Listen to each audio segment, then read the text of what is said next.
wabarakatuh. Waalaikumsalam. Bismillahirrahmanirrahim. Alhamdulillahirabbil alamin wa afdhalus salatu wa taslim ala sayyidina maulana Muhammadin wa ala alihi wa sahbihi ajma'in. Allahumma akhrijna min dhulumatil wahmi wa akrimna bin nuril fahmi wabtah alaina bi ma'rifatil ilm wa sahil akhlaqana bil hilmi waj'alna mimma yastami'una al-qawla fayattabi'una ahsana ila an qala wa sunnah fi tasyahhudin akhirin. Sudah dilihat semua nggih? Bentar niku. Bismillahirrahmanirrahim. Wa sunnah fi tasyahhudin akhirin wa qila yajibu salatun ala alihi fayahsulu aqallus salati ala al-ali bi ziyadati wa alihi ma aqallis salati la fil awwali ala al-asahhi li bina'ihi ala takhfifi. Wasunnah dan disunnahkan fi tasyahudin akhirin di dalam tasyahud akhir. Wakila yajibu, menurut sebagian pendapat dikatakan wajib. Salatun ala alihi, membaca solawat kepada keluarga kanjeng Nabi. Fayahsulu aqallus salati ala al-ali bi ziyadati wa alihi, dan batas minimal sholat kepada keluarga Nabi cukup dengan menambahkan kalimat wa alihi ma'aqallis sholati beserta dengan batas minimalnya sholawat. Lah ini kan kemarin rukun sholat yang ke-11 itu kan sholat kepada kanjeng Nabi. Lah minimalnya kita baca sholawat Allahumma sholli ala Muhammad atau Allahumma sholli ala Sayyidina Muhammad. Lah adapun sholawat kepada keluarga kanjeng Nabi pada tasyahud akhir ini hukumnya sunnah. Meskipun ada orang yang mewajibkan, tetapi yang mu'tamad itu sebenarnya sunnah menurut Syekh Zainuddin Al-Malibar. Jadi beliau mengatakan kalau Allahumma sholli ala Muhammad atau Allahumma sholli ala Sayyidina Muhammad itu rukun, lah sunnah abadnya Allahumma sholli ala Sayyidina Muhammad wa ali. Itu minimal 3. Jadi kita mengucapkan Allahumma sholli ala Sayyidina Muhammad atau Allahumma sholli ala Muhammad wa ali. Nah, itu sudah dikatakan cukup.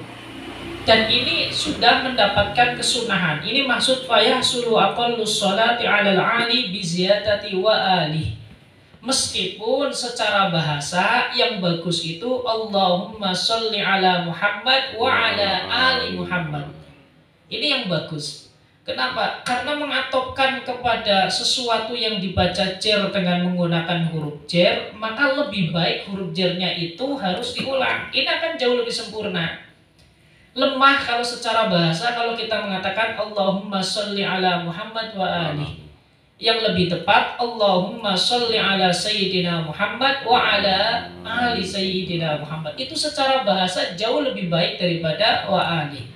Meskipun kesunahan itu sudah didapat. La fil awwali alal asohi, bukan pada tasyahud yang pertama. Jadi sholawat kepada keluarga kanjeng Nabi pada tasyahud yang pertama itu tidak disunahkan. Jadi kalau kita duduk pada tasyahud awal, kita cukup sampai Allahumma sholli ala Sayyidina Muhammad. Tidak perlu kepada wa ala ali Sayyidina Muhammad. Ya, itu pada tasyahud pertama. Tapi kalau pada tasyahud akhir Allahumma sholli ala Sayyidina Muhammad wa ala ali Sayyidina Muhammad. Itu batas minimalnya. Libina'ihi ala takhfifi, karena tasyahud awal itu diletakkan pada dasar keringanan. Keringanan itu maksudnya ya yang ringan sehingga bacaannya tidak perlu panjang-panjang. Wali'anna fiha naqla ruknin qawliyin ala qawlin. Dan juga ada yang mengatakan kalau kita membaca sholawat kepada keluarga kanjeng Nabi pada tasyahud yang pertama, ini artinya kita memindah rukun qauli menurut suatu pendapat. Berarti ini pendapat yang mengatakan wajib. Kalau yang mu'tamad, sholawat kepada keluarga kanjeng Nabi pada tasyahud akhir itu hukumnya sunnah. Lah pendapat yang mengatakan sholawat kepada kanjeng Nabi pada tasyahud akhir itu wajib, maka ketika ini dibaca pada tasyahud awal berarti kita memindah rukun dari tempatnya menuju ke bukan tempatnya, dan ini bisa membatalkan sholat menurut pandangan orang yang mengatakan wajib dan yang berpedoman bahwasanya naqlu ruknin qauliyin yubtilus sholat. Jadi memindahkan rukun qauli bukan pada tempatnya ini bisa membatalkan sholat, terlebih kalau dilakukan secara disengaja dan tahu keharamannya. Wa huwa mubtilun ala qaulin, dan memindah rukun sholat kepada selain tempatnya ini hukumnya membatalkan sholat menurut satu pendapat. Ya, kalau kita kan kalau pendapat yang utama tidak, ya, memindahkan rukun qauliyin ila ghairi mahallihi itu tidak membatalkan sholat, tetapi nanti kita disunahkan sujud sahwi kalau melakukannya tidak secara disengaja. Ya, ini misalkan sholat ngeblank, tasyahud awal kok baca Fatihah. Lah ini kalau menurut pendapat yang utama ini tidak membatalkan sholat asal dilakukan tidak disengaja, atau disengaja tetapi kita tidak tahu keharamannya, maka ini tidak jadi masalah. Jadi kan sering sekali misalkan kita sedang tasyahud awal tetapi yang dibaca Al-Fatihah, bisa jadi karena lepas kontrol. Namanya orang sholat kan tidak selamanya khusyuk, dan ini bisa saja terjadi. Maka ini tidak membatalkan sholat kalau tidak dilakukan secara sengaja menurut pendapat yang mu'tamad. Kalau menurut pendapat yang tidak mu'tamad, ada yang mengatakan itu tetap membatalkan sholat. Makanya di sini wa huwa mubtilun ala qaulin. Jadi naqlu ruknin qauliyin ila ghairi mahallihi, memindahkan rukun qauli pada selain tempatnya ini membatalkan sholat menurut sebagian ulama, dan ini bukan pendapat yang mu'tamad. Waqtiru muqabilihi li sihhati ahadits fihi. Tetapi ada yang mengatakan bahwasanya muqabil ashah ini dipilih karena memang dasar hadis-hadis sahih. Jadi ada sebagian ulama yang mengatakan membaca sholawat kepada keluarga kanjeng Nabi pada tasyahud yang pertama ini juga disunahkan. Ada yang mengatakan demikian. Ya, tetapi yang difatwakan di dalam madhab Syafi'i itu tidak disunahkan. Alasannya apa? Karena tasyahud awal itu libinaihi ala takhfifi. Kemudian wa yusannu akmaluha fi tasyahudin akhirin, dan disunahkan membaca sholawat yang paling sempurna. Jadi sholawat yang paling sempurna di dalam tasyahud akhir.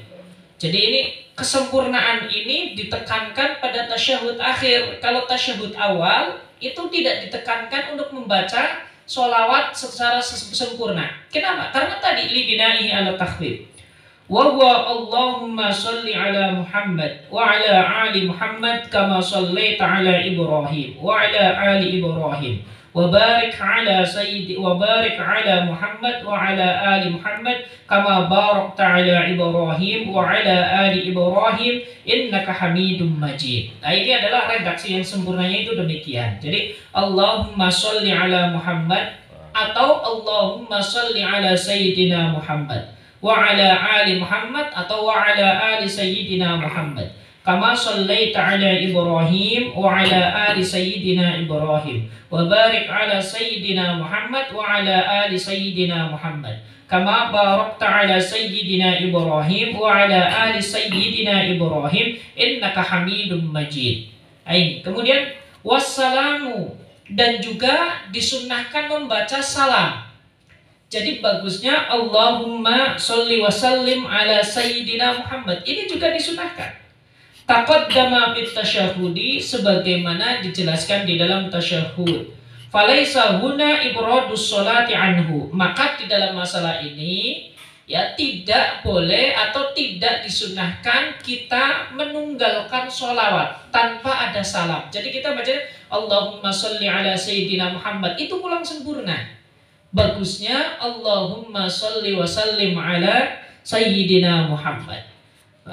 Ini bagusnya demikian. Ya karena memang perintah Allah, innallaha wa malaikatahu yusholluna 'alan nabi ya ayyuhalladzina amanu shollu 'alaihi wa sallimu taslima. Maka sehingga dari ayat ini lalu Imam Nawawi mengatakan ini sunnah ya. Ini disunnahkan itu selalu membarengkan antara sholawat dan salam. Ini Imam Nawawi di dalam Syarah Muslim dia menjelaskan di dalam muqaddimahnya.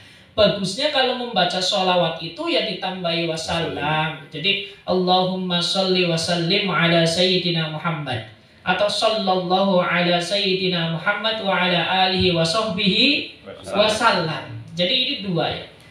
Karena ayatnya shollu alaihi wa sallimu taslima. Maka makruh kalau kita itu selalu membaca sholawat tapi tanpa salam. Allahumma sholli ala sayyidina Muhammad. Allah itu makruh kata Imam Nawawi. Bagusnya Allahumma sholli wa sallim ala sayyidina Muhammad. Itu kata ulama memang demikian, dalilnya juga jelas. Wala ba'sa bi ziyadati sayyidina qabla Muhammadin. Dan tidak menjadi mengapa menambahkan lafaz sayyidina qabla Muhammadin sebelum lafaz Muhammad. Jadi kita Allahumma sholli ala Muhammad boleh, Allahumma sholli ala sayyidina Muhammad boleh. Wa sunnah fi tasyahhudin akhirin du'aun ba'dama dzukira kulluhu. Dan disunnahkan pada tasyahud akhir setelah membaca sholawat kita membaca doa. Ini sunnah pada tasyahud akhir. Kalau di dalam tasyahud awal ini tidak sunnah. Jadi boleh kita menambahkan sayyidina sebelum lafaz Muhammad. Jadi boleh membaca Allahumma sholli ala Muhammad, Allahumma sholli ala sayyidina Muhammad. Lalu kalau ada orang bertanya, mana dalil hadisnya? Penetapan hukum di dalam agama itu kan jalurnya dua. Baik dengan jalur nakli ataupun jalur akli. Jalur nakli itu bisa kita menukil dari Al-Quran, bisa jadi kita menukil dari hadis, ataupun kita memindah atau menyampaikan pandangan daripada ulama tertentu. Sulitnya kalau kita mengambil dari Al-Quran atau hadis, kita harus menjelaskan bagaimana hukum tersebut didapatkan dari Al-Quran dan hadis. Makanya di dalam Al-Quran, kalau orang ingin mengaku segala sesuatu, harus ada dalilnya. Ya, maka ada istilah in kunta naqilan fasihhatu wa in kunta mudda'iyan faddalil. Ini di dalam teori dialektika atau teori jadal atau munadharah. Jadi orang kalau berdebat tentang masalah hukum itu kaidahnya itu in kunta naqilan fasihhatu. Kalau kamu hanya menukil atau kamu hanya menyampaikan pendapat daripada seorang ilmuwan, maka kamu cukup menyampaikan menurut kiai ini. Tidak perlu kamu itu menyampaikan dalilnya seperti apa. Ini dalam teori berdebat. Jadi kalau, ayo kamu tahu dari siapa? Dari kiai saya. Sudah, mana dalilnya? Oh, tidak perlu. Saya akan menyampaikan dari kiai saya. Kalau pengen dalil, datang saja kiai saya. Ini kalau kita menyampaikan pendapat orang lain. Makanya di dalam teori kita berdebat, di dalam Islam, di dalam khazanah keilmuan Islam itu tadi, in kunta naqilan, kalau kamu hanya menyampaikan pandangan orang, fasihhatu, maka apa yang kamu sampaikan itu benar. Selagi kamu jujur, kiai itu menyatakan demikian, sudah kamu nggak dituntut dalil. Tapi wa in kunta mudda'iyan faddalil. Tetapi kalau kamu itu mengklaim bahwasanya hukum ini adalah seperti ini, dari mana? Ini dari pemahaman saya kepada Al-Quran dan hadis. Maka kita dituntut untuk menjelaskan bagaimana daripada Al-Quran dan hadis itu sampai kepada hukum yang kita katakan. Nah, itu ya. Ini sebenarnya dasarnya dari ayat Al-Quran tadi itu ya. Qul hatu burhanakum in kuntum shadiqin. Jadi kalau kamu itu memang mengklaim adanya sebuah dalil atau sebuah hukum, ya hatu burhanakum, maka berikan burhan. Burhan itu berarti dalil, argumentasi, tapi yang lebih kepada akal. Itu harus itu. Tetapi kalau kita itu hanya menyampaikan dari orang lain, berarti itu nih min qabli hada au atharatin min ilmin in kuntum shadiqin. Jadi kalau kita hanya menyampaikan ini kata-kata, ya tidak apa-apa, yang penting kamu menyampaikan dari siapa itu harus jelas. Nah, ini penting. Makanya selagi kita misalkan, oh ini yang mengatakan syekh ini, itu sudah bisa dibenarkan. Meskipun jenengan itu tidak tahu hadisnya, tidak tahu Al-Qur'annya. Kalau ditanya, oh nggak tahu hadisnya kok, kata ulama-ulama siapa? Saya kan hanya menyampaikan pendapat. In kunta naqilan fasihhatu wa in kunta mudda'iyan Fad-dalilu. Itu lumayan nih. Wa amma tasyahhudul awwalu fayukrahu fihi ad-du'a'u li bina'ihi 'ala takhfifi. Adapun pada tasyahud yang pertama, maka dimakruhkan di dalamnya membaca doa. Kenapa? Li bina'ihi 'ala takhfifi, karena tasyahud yang pertama itu memang diletakkan atas dasar keringanan. Artinya ringan itu yang tidak perlu dipanjang-panjangkan. Ini tasyahud awal. Maka tidak perlu setelah tasyahud awal kita selesai Allahumma sholli ala sayyidina Muhammad, ya sudah langsung berdiri lagi. Illa in farahu qabla imamihi fayad'u hina idin. Kecuali kalau dia selesai membaca sholawat Allahumma sholli ala sayyidina Muhammad, kama Allahumma sholli wa sallim ala sayyidina Muhammad wa ala ali sayyidina Muhammad misalkan, atau Allahumma sholli wa sallim ala sayyidina Muhammad. Ya, setelah itu kemudian imamnya selesai. Ya, tetapi ini ditambahi dengan yang kemarin nih, at-tahiyatul mubarakatus sholawatut thayyibatu lillah. Assalamu alayka ayyuhan nabiy wa rahmatullahi wa barakatuh. Assalamu alayna wa ala ibadillahi sholihin. Asyhadu an la ilaha illallah wa asyhadu anna muhammadar rasulullah. Allahumma sholli ala sayyidina Muhammad. Kita selesai. Imamnya kok belum berdiri, maka boleh kita membaca doa, karena doa ini tujuannya adalah untuk menunggu imam. Kayak kemarin, kalau di saat berdiri maka bagusnya kan kita membaca ayat, daripada membaca doa. Maka ketika tasyahud akhir sambil nunggu imam selesai, bagusnya kita membaca doa, karena di sini bukan tempatnya membaca ayat Al-Quran. Maka sesuai membaca doa ini kalau imamnya belum selesai. Wa ma'thuruhu afdal. Adapun doa yang ma'thur itu jauh lebih utama daripada yang tidak ma'thur, meskipun kedua-duanya boleh. Ya, doa yang ma'thur itu jauh lebih utama daripada doa yang tidak ma'thur. Ini kembali lagi berarti kita ke tasyahud akhir. Jadi setelah tasyahud akhir, setelah selesai sholawat, kita disunahkan membaca doa. Lah, doa yang diajarkan oleh Nabi dan dibaca oleh Nabi itu jauh lebih baik, jauh lebih utama. Ya, afdal itu lebih utama daripada doa yang tidak dibaca oleh Kanjeng Nabi, meskipun boleh.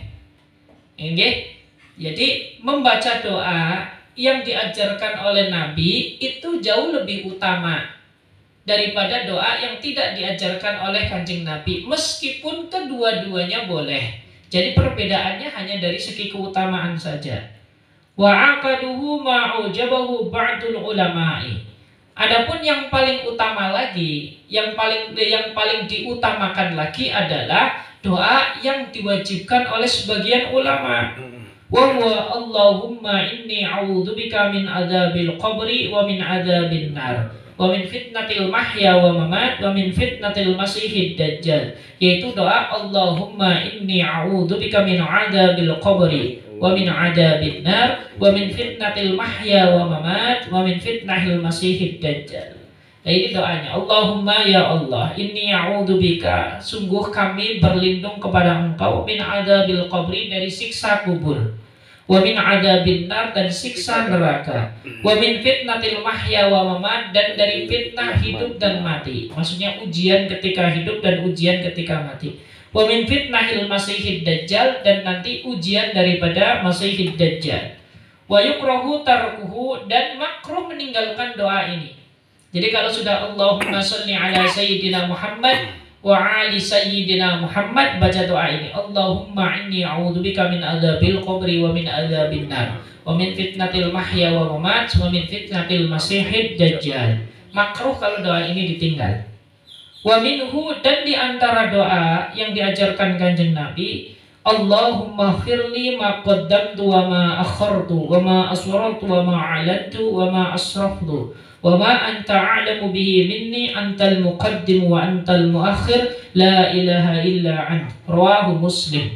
Nah, di antaranya adalah doa Allahumma firli. Allahumma ya Allah, ighfirli, semoga Engkau memberi ampunan kepadaku, ma qaddamtu, atas dosa-dosa yang kami telah lakukan, wa ma akhartu, dan dosa-dosa yang kami belum melakukan, wa ma asrartu, dan dosa-dosa yang telah kami sembunyikan, wa ma alantu, dan dosa-dosa yang kami yang kami terangkan atau terang-terangkan. Wa ma asraftu, dan apa yang telah kami lakukan secara berlebihan. Wa ma anta a'lamu bihi minni, dan apa yang mana engkau jauh lebih tahu daripada kami. Antal muqaddim, engkau adalah zat yang mendahulu. Wa antal muakhir, engkau adalah zat yang akhir. Karena Allah itu kan tiada awal tiada akhir, maka salah satu sifatnya itu ya mutaqaddim ya mutaakhir. Maksudnya mutaqaddim itu adalah awal tanpa pendahuluan, akhir itu adalah akhir tanpa pungkasan. Ya, jadi itu kalau nisbatnya Allah. Kalau kita kan awal karena memang ada akhir, akhir karena memang ada awal. Kalau Allah itu ketika dikatakan mutaqaddim berarti dahulu tanpa ada permulaan. Kalau dikatakan mutaakhir yang akhir tetapi tidak ada batasannya atau tidak ada tadi pungkasannya itu. La ilaha illa an, tidak ada Tuhan kecuali engkau. Rawahuma Muslim, kedua-duanya diriwayatkan oleh Imam Muslim. Wa minhu aidan, dan di antara doa adalah Allahumma inti dhalamtu nafsi dhulman kabiran katsira wa la yaghfiru dzunuba illa ant faghfir li maghfiratan min 'indika innaka antal ghafurur rahim. Allahumma ya Allah, ya ini sesungguhnya kami, sesungguhnya aku, dhalamtu nafsi, telah mendolimi diriku, dzulman kabira, dengan kedoliman yang berlebihan, katsira dan banyak, wala yaghfiru dzunuba illa ant, dan tidaklah memaafkan dosa-dosa kecuali engkau. Faghfirli maghfiratan min 'indik, maka berikanlah ampunan kepadaku dari sandingmu ya Allah. Innaka antal ghafurur rahim, sesungguhnya engkau adalah zat yang maha pengampun lagi maha penyayang. Rawahul Bukhari, doa ini diriwayatkan oleh Imam Bukhari. Wa yusannu ayyam qusa du'aul imami an qadri aqallit tasyahhudi, dan disunnahkan doanya imam itu dikurangi dari ukuran tasyahud. Ini imam. Kenapa? Karena imam itu bagusnya kalau membaca doa jangan panjang-panjang.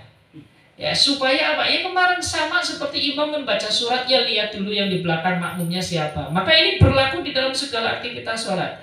Kalau membaca sholat itu kalau bisa jangan panjang-panjang. Ya, panjangan apa? Tidak boleh lebih daripada aqallut tasyahud. Ini khusus imam. Wassalatu ala nabiyyi, dan juga kepada sholat kepada kanjeng Nabi. Berarti imam itu membaca doanya tidak lebih panjang daripada doa tasyahud ditambah dengan sholat kepada kanjeng Nabi. Qala syekhuna, ya guru kita Imam Ibnu Hajar mengatakan tukrahus sholatu ala nabiyyi ba'da atiyatit tasyahudi, dimakruhkan sholawat kepada kanjeng Nabi setelah kita membaca doa-doa tasyahud. Jadi kalau sudah membaca fil alamina innaka hamidum majid, kemudian kita Allahumma inni a'udzubika min adzabil qabri wa min adzabin nar wa min fitnatil mahya wa mamat wa min fitnatil masiihid dajjal. Setelah ini selesai langsung salam. Enggak perlu kita sallallahu ala sayyidina Muhammadin, tidak perlu. Karena ini makruh. Karena tadi sudah, karena doa ini tambahan daripada doa tasyahud yang di dalamnya sudah ada sholawatnya, maka tidak perlu sholawat Nabi, kata Imam, kata Syekhul Islam Ibnu Hajar. Jadi tetap mengatakan sudah fil alamina innaka hamidum majid, kemudian membaca doa Allahumma inni a'udzubika min adzabil qabri wa min adzabin nar wa min fitnatil mahya wa mamat wa min fitnatil masiihid dajjal. Assalamualaikum warahmatullahi, itu langsung. Wa tsani asyraha, adapun rukun yang ke-12, qu'udun lahuma, duduk pada tasyahud awal, ya, dan juga pada saat membaca sholawat. Ailil tasyahudi was sholati, maksudnya adalah ketika membaca tasyahud. Tasyahud itu kemarin doa yang at-tahiyatul mubarakatus sholawatut thayyibatu lillah. Assalamu alayka ayyuhan nabiyyu wa rahmatullahi wa barakatuh. Assalamu alayna wa ala ibadillahis sholihin. Asyhadu an la ilaha illallah wa asyhadu anna muhammadar rasulullah. Ini namanya tasyahud. Kemudian wassolati wa kadalis salami, dan juga sholawat serta salam. Nah, ini rukun berbeda. Jadi setelah tadi kita lanjut Allahumma sholli ala sayyidina Muhammad, Allahumma sholli wa sallim ala sayyidina Muhammad wa ala ali sayyidina Muhammad. Ini disunnahkan juga duduk ini. Ini harus dalam keadaan duduk karena ini rukun. Wa sunnah tawarrukun fihi, dan disunnahkan duduk tawarruk. ai fi qu'udit tasyahhudil akhiri, yaitu di dalam duduk tasyahud akhir. Tawarruk itu mirip dengan iftiros, hanya saja kaki kiri itu ditarik keluar. Kalau iftiros kemarin kan kaki kiri kita duduki.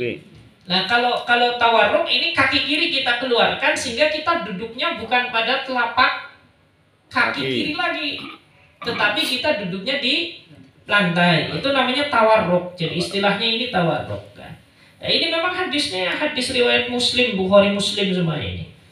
Wa huma ma yaqibuhu salam. Adapun duduk tasyahud akhir itu adalah tasyahud yang diakhiri dengan salam. Fala yatawarraku masbuqun fi tasyahudi imamihi al-akhiri. Maka karena memang duduk tawarruk ini disunahkan menjelang salam, bagi makmum masbuk yang menemui imam sudah ketinggalan beberapa rakaat, maka meskipun imamnya pada tahiyat akhir, maka dia duduknya tidak tawarruk, tetapi iftirosh, karena dia tidak salam, maka iftirosh. Wala mayyasjudu lisahwin, dan juga bukan orang yang nanti akan melaksanakan sujud sahwi. Jadi sujud sahwi itu kan sujud sebelum salam.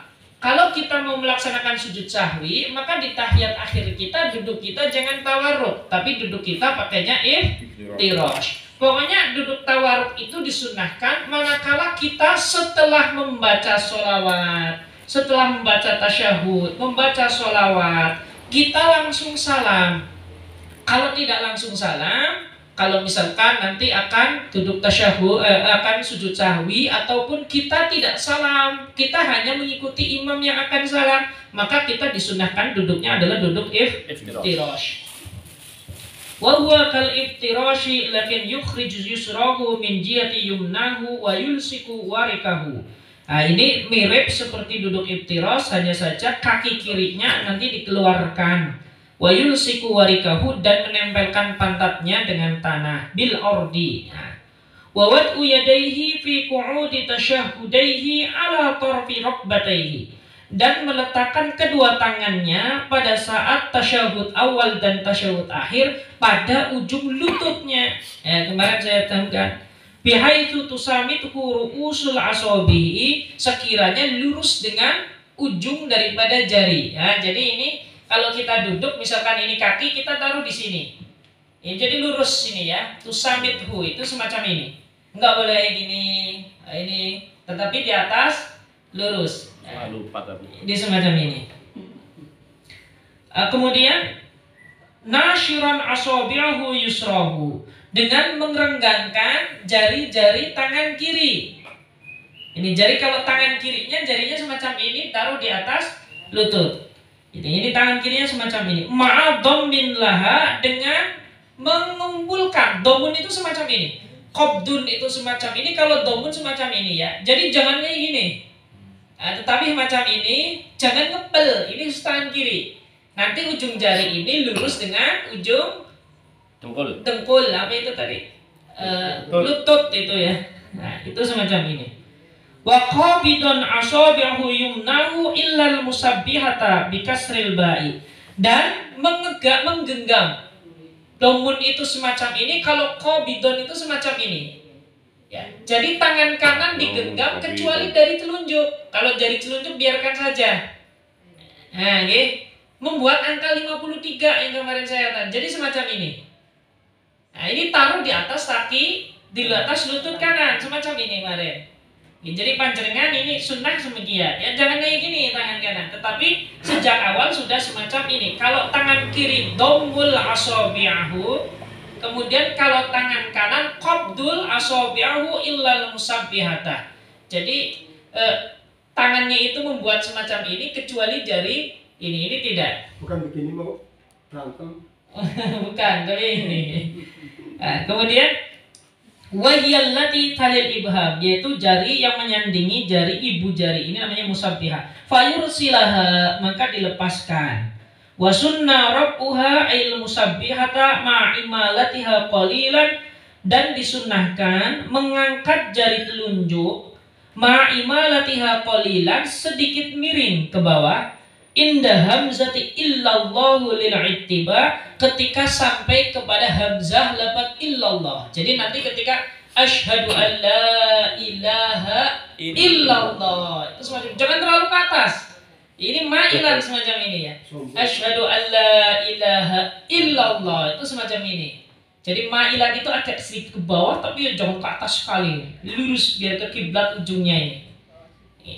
Itu maksudnya demikian. Pas ilallah ya. Pas hamzahnya illallah. Jadi asyhadu an la ilaha illallah. Itu diangkat. Kalau tanya, loh gue sing mulangi sama pokoknya shollu kama ra'aitumuni usolli. Ya, kan Nabi kata seperti itu ya, kita kayak gitu itu aja. Ini disampaikan oleh para sahabat yang melihat sholatnya Kanjeng Nabi memang semacam ini. Wa idamatu ay raf'i fala yatuha bal tabqa marfu'atan ilal qiyami awis salam. Dan ketika kita mengangkat ibu jari itu terus dilakukan sampai kita berdiri atau salam. Berarti kalau berdiri pada tasyahud awal atau tasyahud akhir, tetapi bagi makmum masbuk. Kalau salam jelas pada rakaat yang paling akhir bagi imam, bagi makmum muafiq atau bagi seorang munfarid. Maka ini asyhadu an la ilaha illallah. Kalau assalamualaikum warahmatullah, assalamualaikum warahmatullah baru diturunkan. Nah, itu semuanya. Ini maksudnya ini. Wal afdalu qabdul ibhami bi jambiha. Yang lebih utama kita juga menggenggam jari ibu jari di samping jari telunjuk. Jadi macam ini. Makanya saya katakan tadi membuat seperti angka 5. Ini ya. Ujung jari ini ditempelkan sama pinggiran jari telunjuk. Makanya semacam ini. Jangan semacam ini. Membuat semacam ini. Ini. Pinggir jari telunjuk ditempelkan sama ujung jari ibu jari. Jadi semacam ini. Asyhadu an la ini. Ini namanya qabdun. Kalau qabdun itu semacam ini, kecuali ini. Hanya saja ini bagusnya macam ini. Di pinggir. Jangan di bawah macam ini, tapi di pinggir. Maka asyhadu an la ilaha illallah. Nah itu. Kemudian biaya doa roksal ibhami inda asfaliha ala harfir rohati. Yaitu dengan meletakkan ibu jari di atas ini bagian dalam daripada musabihah. Ini semacam ini. Diletakkan demikian yang mendekati daripada raihah. Bagusnya semacam ini, terlalu ujung